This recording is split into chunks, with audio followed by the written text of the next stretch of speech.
酒店里发生了一起凶杀案，男人头部受伤昏迷，女人当场死亡，尸体附近散落了许多现金，房门被安全链反锁着，窗户也被封死，并没有破窗而出的迹象，房间没有其他出口。那么只有两种可能：第一是男人就是杀人凶手，第二是凶手还隐藏在房间里。当警察破门而入时，显然他们相信答案就是一，于是当场逮捕了男人。不久后，男人让自己的律师把自己保释出来，并请来了当地著名的律师古德曼。这天他提前了3小时到了男人家里，还带来了一个坏消息，说今晚要有个听证会。检察官对这起案件找到了一个秘密证人，而这会让整个案情非常不利。他们只有3个小时的时间来出对策方案。男人叫多利亚，他认为是凶手早就设下了陷阱来陷害他，可如果证词没有说服力，那他一定会被警方认定为凶手。古德曼需要他说出所有的细节，并拿出了一张报纸放在他面前。比尔赫是一名少年失踪，这是另外一起案件，却跟他有着直接的关系。多利亚猜测今晚的那个秘密证人一定和少年失踪案有关。在古德曼和时间的压迫下，于是多利亚接着回忆，3个月前，多利亚向妻子谎称在巴黎出差，其实是跟他的情妇劳拉在外面逍遥快活。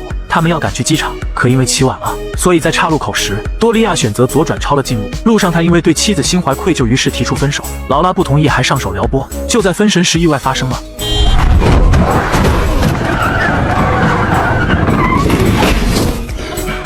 他们下车查看，发现车里的男孩已经死了。多利亚想报警，却被劳拉阻止。劳拉发现死者没系安全带，并且开车的时候还在发短信，再加上刚才有一只鹿横穿马路，于是劳拉决定肇事逃逸，让警方误以为是男孩自己开车出了意外。可他们准备离开的时候，汽车抛锚了。就在这时，一辆车经过，劳拉立刻心生一计，她拽倒男孩，给车熄火，然后从车里拿出一个笔记本和一支笔，假装是2个人撞车了，正在处理。路过的男人问他们是否需要帮助。No, de verdad estamos perfectamente, gracias。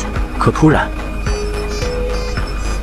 男孩汽车里面的手机响起，为了不让人产生怀疑，劳拉说自己的电话落在了车里，打过来的应该是保险公司。他假装接起电话，却发现地上流出的血迹，于是用身体赶紧挡住。随后男人开车离开了，劳拉却不小心将男孩的手机放在了自己的兜里。现在肇事现场已经有了目击者，那他们就不能逃跑，唯一的办法就是抛尸。他们把男孩放进后备箱，多利亚开着男孩的汽车，载着他来到湖边处理尸体。但他推车时，突然听到的声响吓了他一跳，一抬头原来是一只鹿。最终汽车被推进了湖里，慢慢沉入湖底。另一边，劳拉坐在车里等待拖车救援。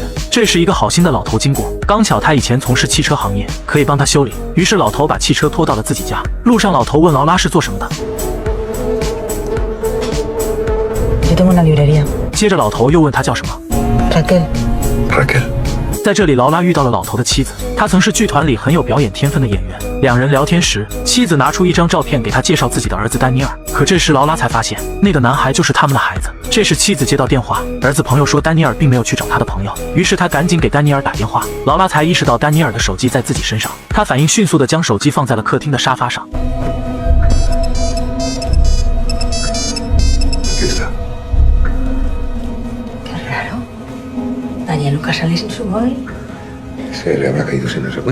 然后以有事为由慌张地离开了。老头注意到了，劳拉调整了座椅，说明之前并不是劳拉在开车。随后他记住了车牌号，目视他离开。劳拉和多利亚销毁了汽车，伪造了汽车被偷的假象，2人决定永不联系。为了不引起怀疑，第2天多利亚照常上班。此时他的事业即将迎来巅峰。慢慢的，他淡忘了这件事，直到他在电视上看到了丹尼尔失踪的报道，看到父亲痛苦的表情，他陷入了深深的自责。就在这时，古德曼的电话突然响起，他挂掉电话后对多利亚说，秘密证人现在已经到了法庭。多利亚立即联系了自己的律师，律师这时刚下飞机。古德曼接过电话，他对律师说，多利亚今天晚上很可能需要出庭，因为这位秘密证人已经到了法庭。干扰声让律师没有听清楚他说了什么，但律师说他找到了非常关键的证据，几十分钟后他会再打来电话商讨对策。很快通话结束，多利亚继续回忆，这天警察找上门来，他说案发现场出现了2部车的痕迹，奇怪的是没有任何的报案或是事故记录。也就是在丹尼尔失踪的同一天，老头遇到了劳拉，由于对劳拉的行为产生怀疑，他记下了车牌号，而这辆汽车正好登记在多利亚的名下。于是警察问多利亚是否认识劳拉。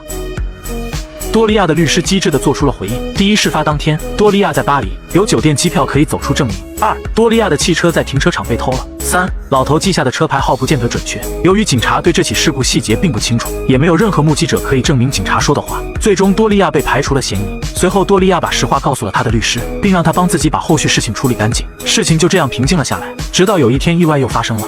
失踪的男孩丹尼尔可能是畏罪潜逃，他涉嫌利用任职银行的职权盗取了客户的财产。随后，多利亚在码头给劳拉打去了电话，但这里到处都是监视器。于是劳拉约多利亚4小时后在废车处理厂旁的咖啡厅碰面。原来事发当天，劳拉偷偷拿走了丹尼尔的钱包，并利用自己丈夫的职位之便，用丹尼尔的工作证件登录了银行系统，随后污蔑了丹尼尔盗取财产的假象，这样警察就不会再对车祸现场揪着不放了。很快，丹尼尔的事业突飞猛进，并获得了年度企业家奖，成为媒体追逐的焦点。就在庆功会这天，老头冒充记者见到了多利亚，他不相信自己的儿子是贼。在警局那天，老头和他的妻子就在玻璃后面。有一点他十分肯定，丹尼尔离开家之后，他的母亲还跟他通过1次电话，所以丹尼尔的手机不可能平白无故出现在了家里的沙发上，一定是劳拉带进来的。罗拉走的时候调整了座椅，所以他一定还有同伙。老头向多利亚借了个火机。Y usted también. No sé nada de verdad. Yo estaba en París por esas fechas. Eso dice la policía. 原本老两口已经相信了警察的话。事发当天，多利亚在巴黎出差，直到这天新闻竟然报道他的儿子是个贼，他们才坚信这一切都是一场阴谋。为此，他的妻子大病一场，而老头唯一的线索就是多利亚。可他的怀疑依然没有得到警方的认可。终于，老头意识到多利亚的财富和地位已经到了只手遮天的地步。可他为了儿子，现在已经无所畏惧。他知道丹尼尔的死就是劳拉和多利亚造成的。Fue así de fácil.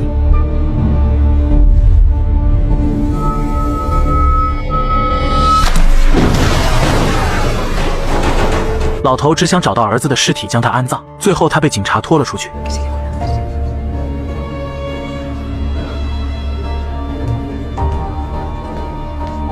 Vamos para adentro. 多利亚的律师让他在这个案子里脱身了。老头为了照顾妻子，也没有力气再去查案子。之后再没了他们的消息。接着，古德曼律师开始给他整理所有线索。现在有2起命案，2具尸体，而劳拉和丹尼尔的死有直接的关联。但对于警方来说，仅有1起谋杀案，因为只有劳拉1具尸体，而多利亚就是嫌犯。但对于丹尼尔的父母来说，还有另1起命案和尸体，就是失踪男孩丹尼尔。他的父母认为多利亚和劳拉是凶手，但现在劳拉死了，所以凶手就只剩下了多利亚。接下来就要解开酒店谋杀案的谜团，那个在酒店里杀人后凭空消失的神秘人究竟是谁？这时多利亚突然想起了一个关键人物，案发当天路过的一个司机。就在多利亚抛尸的当晚，他听到了声音，而那个声音也许不是路发出的，而是路过的那个司机经过时看到了发生的一切，并躲在暗中观察。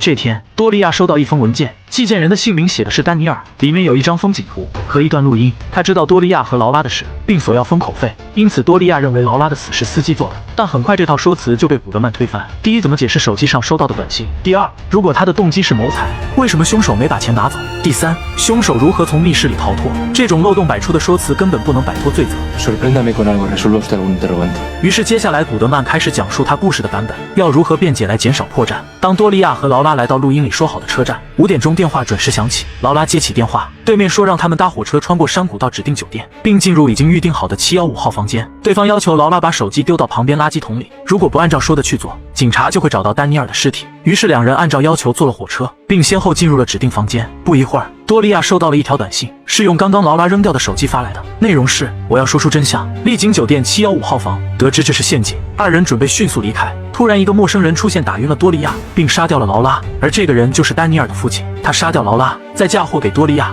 这天衣无缝的计谋毁了他的生活和事业。可要如何才能验证这套说辞？封闭的房间里，老头又是怎么逃脱的？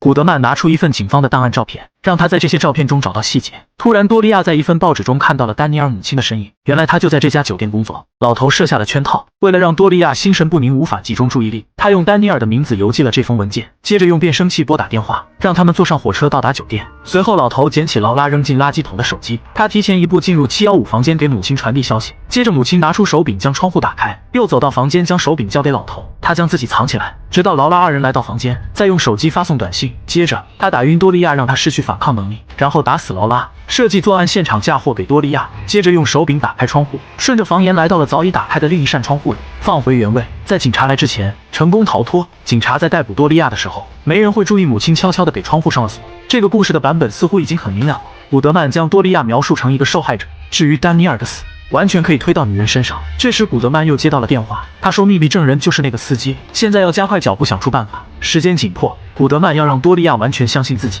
按照自己的指示一步步做，就不会出现问题。他说车祸当天有足够的证据证明你在出差，而丹尼尔的死都是劳拉一手策划，目的是为了栽赃那男孩是畏罪潜逃。去酒店也是因为劳拉要你帮忙，可男孩的父亲不知道，他通过车牌号查到你后便开始怪罪你，这样就可以说得通了。不愧是从无败绩的律师，说的多利亚心服口服。但现在还剩下最重要的一幕，就是劳拉和丹尼尔尸体的直接连结证据。如果劳拉的个人物品不小心掉到丹尼尔的车里，一同沉到了湖里，就可以把丹尼尔的死直接推到劳拉身上，那多利亚就逃脱了罪责。他唯一犯的错就是帮他隐瞒了事故而已。现在要找出丹尼尔的尸体，然后把女人的东西放进去，那么多利亚就能摆脱杀人罪。古德曼拿出地图，让多利亚画出尸体的位置。实际上秘密证人的事情是他编造的，就是为了让多利亚说出实情。而多利亚也顺势告诉古德曼酒店的案发现场，他知道那个杀手就是丹尼尔的父亲，也知道丹尼尔的母亲在那里工作。他没说出实情，也是想考验古德曼，看他值不值得托付命运。接着多利亚画出了尸体的位置，可接着他又说出了一个棘手的问题：那天沉车的时候，丹尼尔并没有死，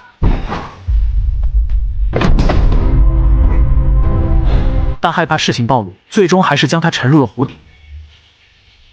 如果按照古德曼提出的方案，那么警方一定会尸检，也很容易在从中发现端倪。为了彻底脱罪，多利亚要求律师帮他处理这个问题。到了这个地步，古德曼终于忍不住了，他就是个不折不扣的杀人凶手，可他毕竟是来帮多利亚辩护的。于是古德曼冷静下来说，事到如今，你也别瞒我了，真相应该是这样的吧？提出见面的人是劳拉，而让丹尼尔成为盗贼的其实是多利亚。那天拿了钱包的人也是多利亚，他利用人脉与权势不留痕迹的把这件事情处理。出事故的当天也是多利亚主导的，而劳拉因为接受不了，因此患上了急性焦虑症，罪恶感让他良心不安，甚至开始掉头发。为了摆脱内疚，他找到了丹尼尔的父母，说出了真相。接着他来到丹尼尔母亲工作的酒店，找到公共电话打给多利亚，故意让多利亚觉得事发当天的司机看到了什么，并威胁了他。而这笔钱是为了补偿丹尼尔父母的。到了房间后，劳拉编写短信后设置了定时发送，但多利亚进入房间以后和劳拉大吵一架。就在这时，手机接到短信，他知道自己被威胁了。La reserva también está hecha a tu nombre. Vamos a darles el dinero. Vas a contarles dónde enterraste a su hijo y nos vamos a entregar. Bien. No hay marcha atrás.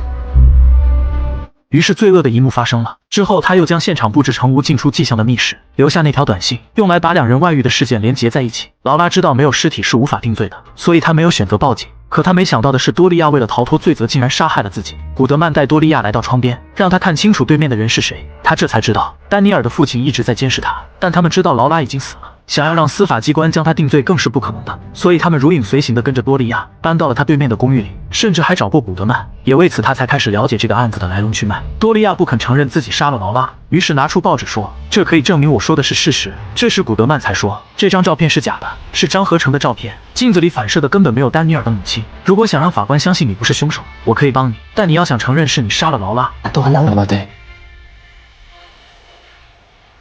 这时家里的电话铃声响起，他的律师给他留言说，多利亚的手机关机，他也找到了转机的关键证据，就是当天路过的司机。古德曼说要出去透透气，顺便买杯咖啡。Señora Goodman.